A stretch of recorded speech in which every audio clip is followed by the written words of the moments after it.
as we continue our post-election coverage.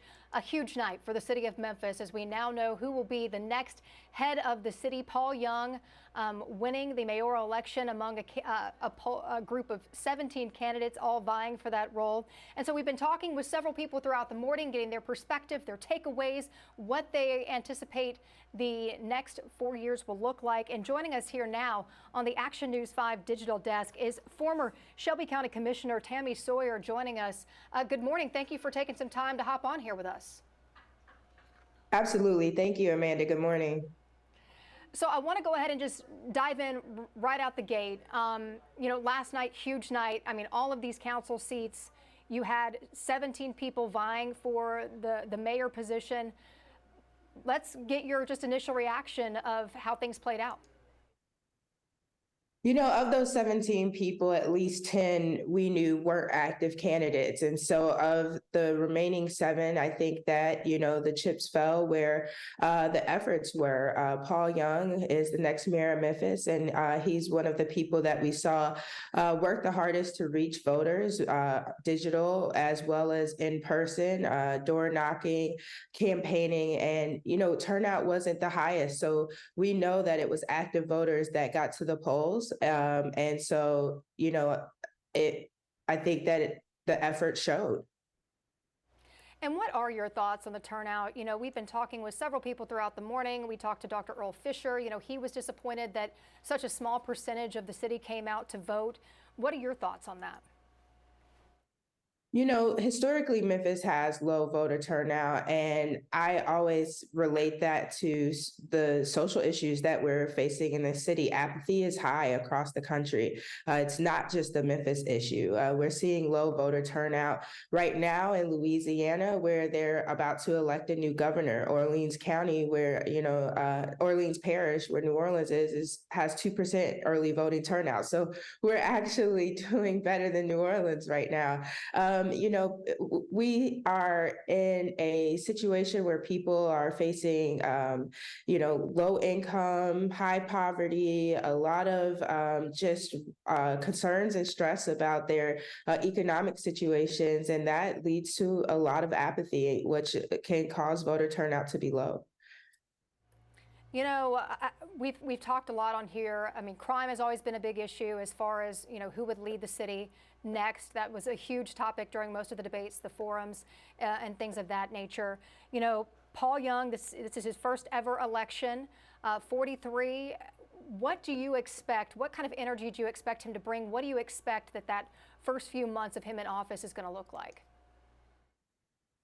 I had an opportunity to go to Paul Young's election night event yesterday after the race was called. And when I looked around the room, I was really excited because I saw a high level of diversity, racial diversity, gender diversity, age diversity. My niece, who was 7 years old, was there, all the way to people that, are friends of my parents. And so it was just really exciting to look around the room and see so many people who came out to support him. I think that Paul is, one of the few candidates who has an ability to build a coalition across Memphis.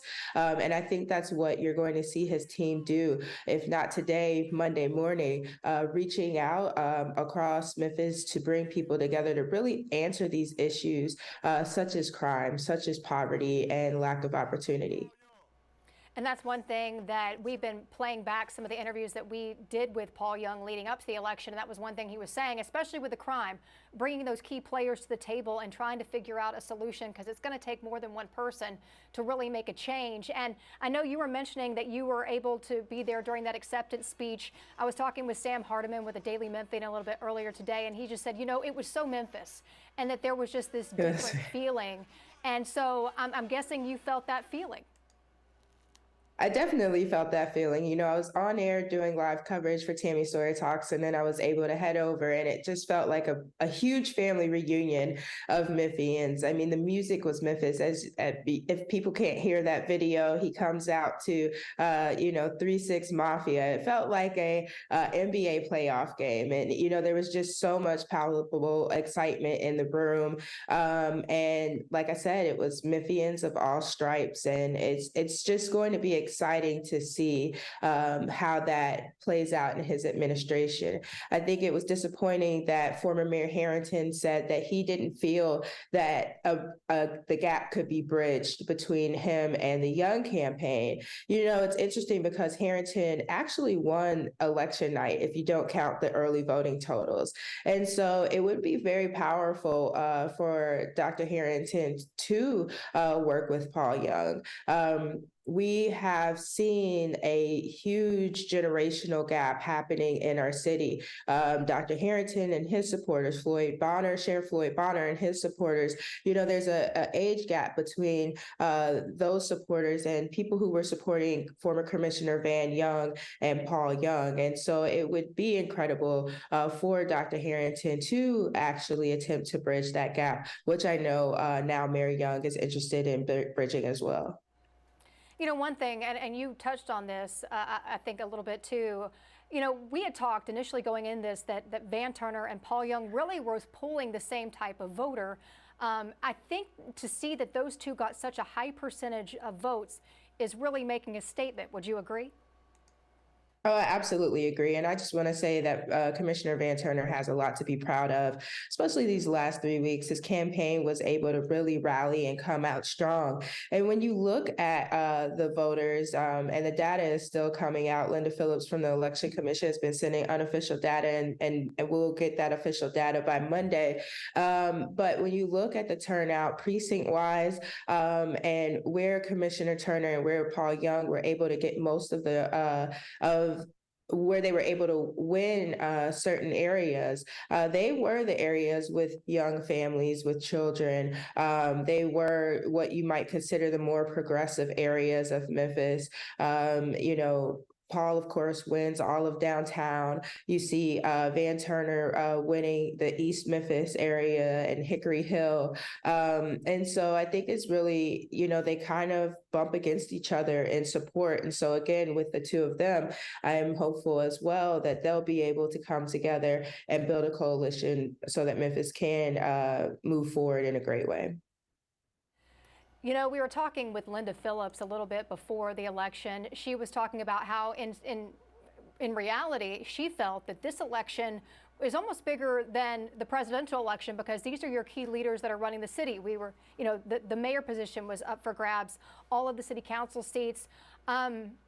Would you agree with that? And I know we have 3 city council runoffs. Any thoughts on the city council races that played out last night? Amanda, I fully agree with Linda Phillips. I say this all the time. The local elections are the most important elections. Too often we think it's federal, state, local, but when people think about their impact, the impact of these elections on their lives and their daily lives, the local elections are the most important. The mayor of Memphis and the city council oversee $1 billion budget. So the people who were elected last night will have power over where $4 billion gets spent in the next 4 years, directly impacting Memphis, right? $4 billion for Memphis. The president's budget goes across 50 states. The governor's budget goes across 100 counties, right? And so when you look at where that $1 billion is going to be spent, it's more important for us to focus on the mayor and the city council, because these are the people who are going to decide which roads are paved. How do we support schools? Do we get back to supporting SES directly with dollars? How much of that budget, currently 40% of our budget, goes to policing? Will that continue to be the rate? Are we hiring new police officers? Are we putting money into justice models? And the city council and the mayor have that power. And so when people are, thinking about the presidential election, hey, that's great, but that's almost theater compared to the direct impact that the city council and the mayor have. And as far as these runoff races, I think that, I am surprised by some of the outcomes there, especially in the race with Brian Harris and Yvonne Cooper Sutton. And so, a lot of people thought that Jared Price would win that race straight out. And so it'll be interesting to see these runoffs. But the thing that is important to note, especially to your viewers, Amanda, is we've got to turn back out. runoffs historically see almost a 50 to 75% drop in voter turnout because you put all this energy into the election, and then the runoff comes and people are tired, they're disconnected, there's less money in the races because there's less candidates, you're not having a mayor running.